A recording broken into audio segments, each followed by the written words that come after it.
Kurikulum Merdeka dirancang untuk semua jenjang, mulai dari pendidikan anak usia dini, pendidikan dasar, sampai pendidikan menengah baik di jalur formal maupun non-formal. Untuk melihat bagaimana kurikulum Merdeka diimplementasikan di setiap jenjang, mari kita perhatikan perjalanan pendidikan Wayan, Ani, dan teman-temannya. Di PAUD, pembelajaran menekankan bermain belajar sebagai upaya membuat anak senang belajar, mulai mandiri, dan menunjukkan perkembangan kognitif, sosial, emosional, dan spiritual sesuai dengan tahapannya. Perbedaannya, kurikulum Merdeka mengedepankan kegiatan berliterasi.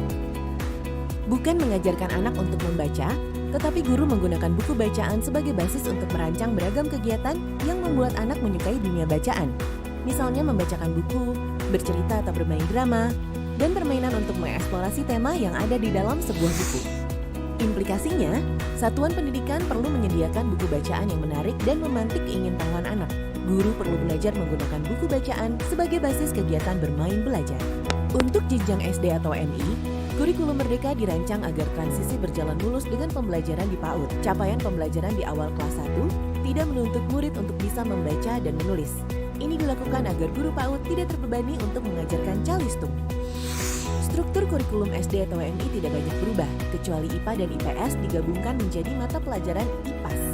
Selain mengurangi materi, hal ini bertujuan untuk menekankan pada pemahaman tentang ilmu pengetahuan sebagai cara dalam melihat dan mengeksplorasi lingkungan, alam, dan sosial budaya dalam keseharian.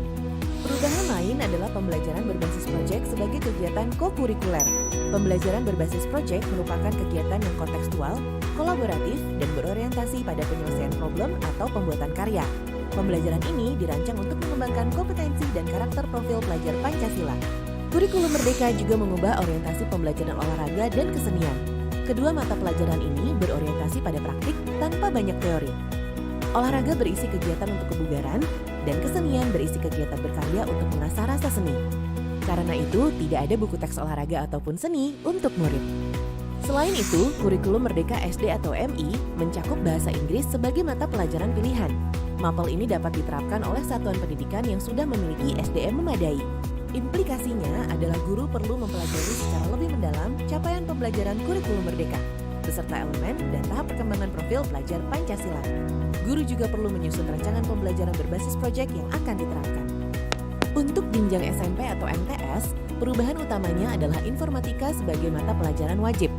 Mata pelajaran informatika lebih menekankan pada kecakapan berpikir logis dan sistematis alias berpikir komputasional. Muatan mata pelajaran informatika tidak menekankan aspek teknis dari teknologi informasi, sehingga informatika tidak harus diajarkan oleh guru berlatar belakang informatika. Implikasinya, guru dengan latar belakang informatika, matematika atau IPA perlu disiapkan untuk memahami capaian pembelajaran dan metode pembelajaran untuk mapel informatika. Sebagaimana pada jenjang SD, mata pelajaran olahraga dan seni menekankan pada orientasi praktik. Untuk kedua mapel ini, tidak ada buku teks untuk murid. Untuk seni, satuan pendidikan dapat memilih setidaknya satu dari beberapa cabang seni yang tersedia. Pembelajaran berbasis proyek mendapat porsi yang lebih banyak.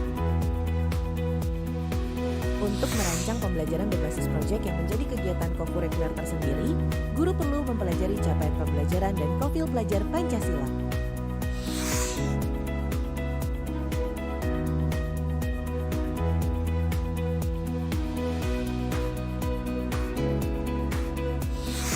Di jenjang SMA atau MA atau sederajat, kurikulum Merdeka membawa cukup banyak perubahan, terutama tidak adanya peminatan IPA, IPS, dan bahasa. Murid kelas 10 akan mengikuti semua mata pelajaran yang persis seperti ketika mereka masih SMP. Salah satu implikasinya adalah di kelas 10, mapel-mapel IPA yang tadinya terpisah, sekarang menjadi satu mapel. Muatan fisika, biologi, dan kimia tetap ada, namun menjadi bagian dari mapel IPA. Satuan pendidikan dapat memilih untuk mengajarkannya secara terintegrasi, secara paralel, atau menggunakan sistem blok secara bergantian. Murid mempelajari semua mata pelajaran di kelas 10 agar dapat mengeksplorasi minat dan aspirasi karirnya. Murid tidak lagi langsung dikotakkan ke dalam peminatan IPA, IPS, dan bahasa yang nantinya bisa membatasi pilihan kuliah mereka. Implikasinya, guru kelas 10 dan guru BK sangat berperan untuk memandu murid mengeksplorasi minat dan aspirasi karir. Di kelas 11 dan 12, selain mengikuti mapel umum, murid bisa memilih mata pelajaran yang diminati dari minimal 2 kelompok mapel. Kelompok mapel MIPA, kelompok mapel sosial humaniora, kelompok mapel bahasa, dan kelompok mapel vokasi dan prakarya. Idealnya, pilihan ini sejalan dengan minat dan aspirasi kuliah atau karirnya.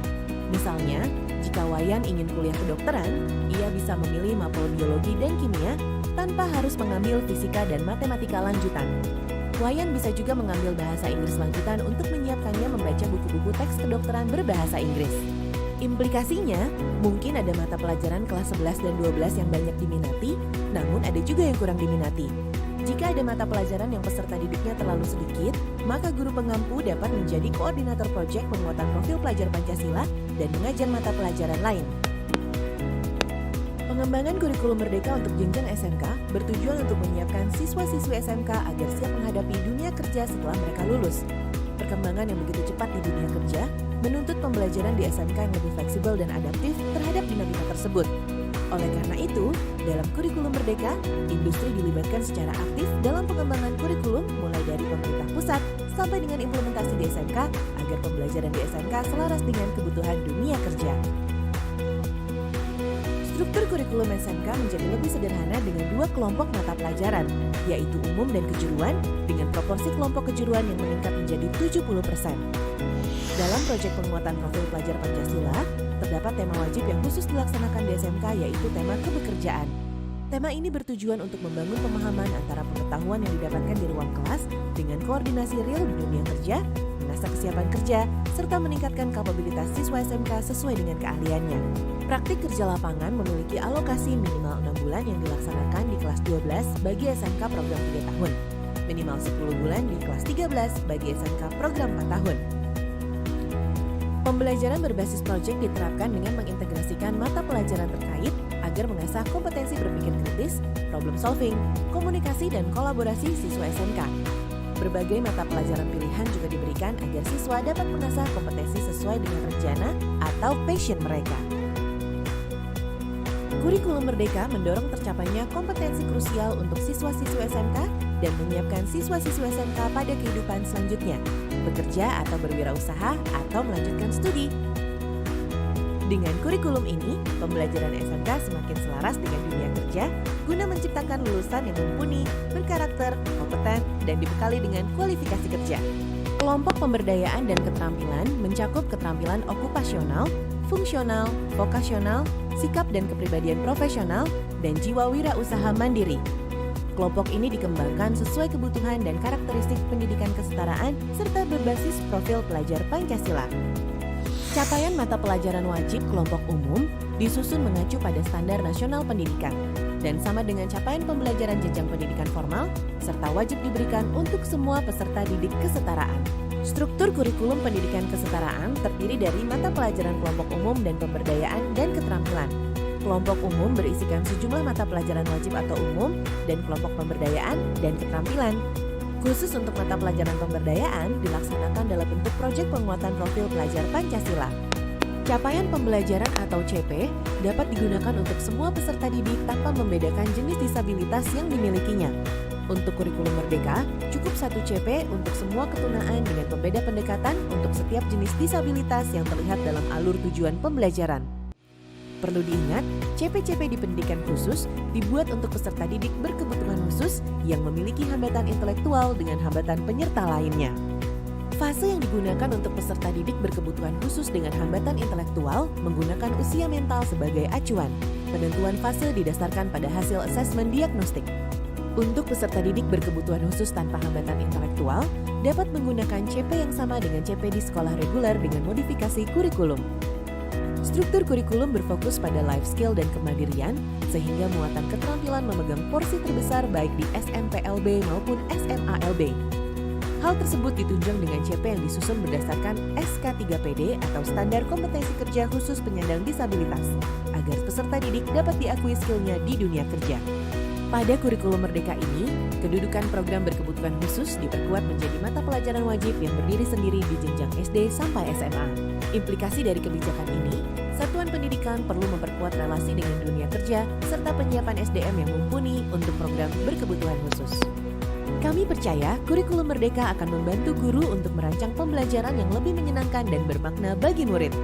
Pembelajaran yang menumbuh kembangkan murid secara holistik untuk menjadi pelajar Pancasila yang memiliki identitas keindonesiaan yang kuat dan siap menjawab tantangan masa depannya. Kami harap video ini membantu Bapak dan Ibu memantapkan diri untuk memilih kurikulum merdeka. Selamat berefleksi dan selamat belajar untuk merancang pembelajaran yang lebih bermakna serta lebih menyenangkan untuk peserta didik kita.